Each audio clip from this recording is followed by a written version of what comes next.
You can order the rear axle shaft used in the video on the CarParts.com website via the link in the description. Turn off your engine and set the parking brake. Pull on the hood release handle and open the hood.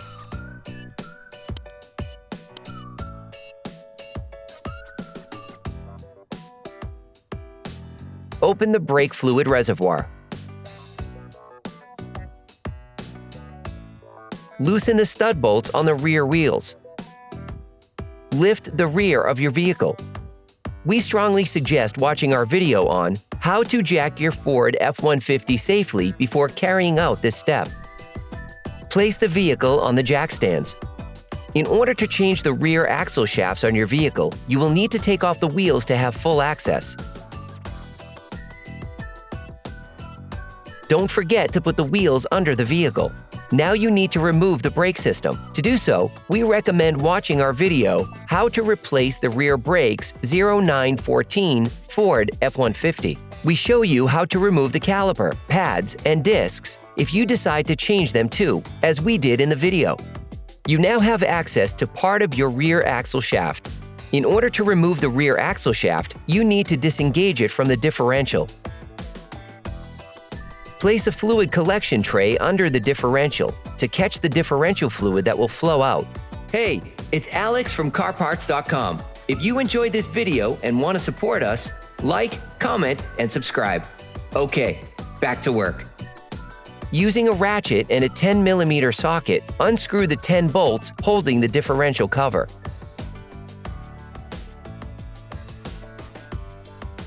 Then, using a flathead screwdriver, pry along the edge of the differential to remove the differential cover. Let the fluid flow out for about 10 minutes. Set the gear shift lever to neutral so that you can easily turn the differential and access the pinion shaft lock bolt. Using an 8mm wrench, unscrew the lock bolt from the pinion shaft. Then, remove it. You can now extract the pinion shaft by pushing it outward. You can reinsert the lock bolt to more easily remove the pinion shaft by jiggling it back and forth.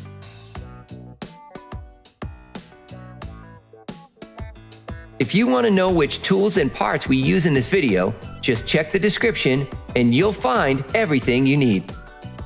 Rotate the differential to access the retaining clip. You need to push the rear axle shaft toward the differential in order to have full access to the retaining clip. To remove the retaining clip, you can use a hex wrench to take it off the rear axle shaft. You can now remove the rear axle shaft.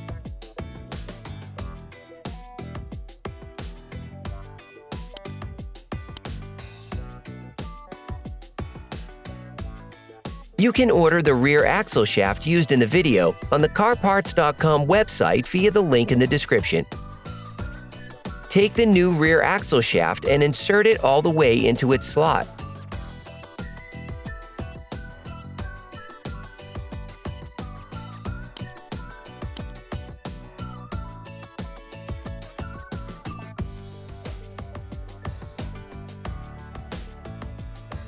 You can purchase the parts we used here by visiting our website at CarParts.com.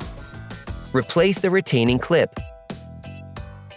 Then, push the rear axle shaft outward so that the pinion shaft can be inserted. Rotate the differential to replace the pinion shaft.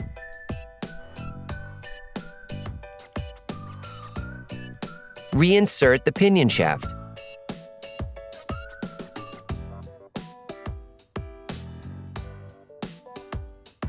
Then, put the lock bolt back in place, first by hand, then with the 8mm wrench.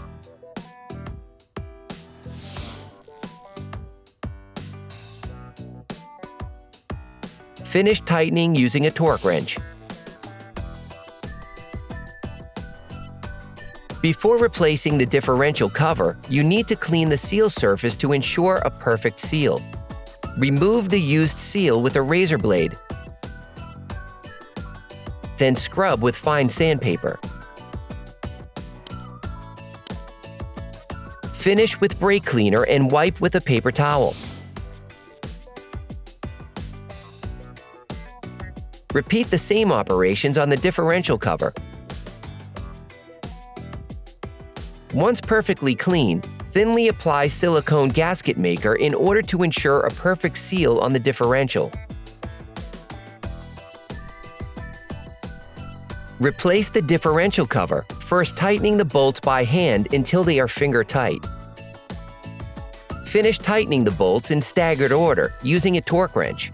Now you need to add fluid back into the differential. This step must be done with care and precision. To do so, we recommend watching our video, How to Change the Differential Fluid Ford F150. Replace the brake system. To do so, we recommend watching our video, How to Replace the Rear Brakes 0914 Ford F150. Then, you will be able to put the wheels back on your vehicle. Put the car back on the ground and block the wheels properly. Don't forget to screw the brake fluid cap back on before starting the car. Attention! Before using your vehicle again, start your car and pump the brake pedal a few times to push the brake pads together again. Try to drive smoothly and avoid sudden braking for the first 30 miles or so to avoid glazing the new pads. Operation complete.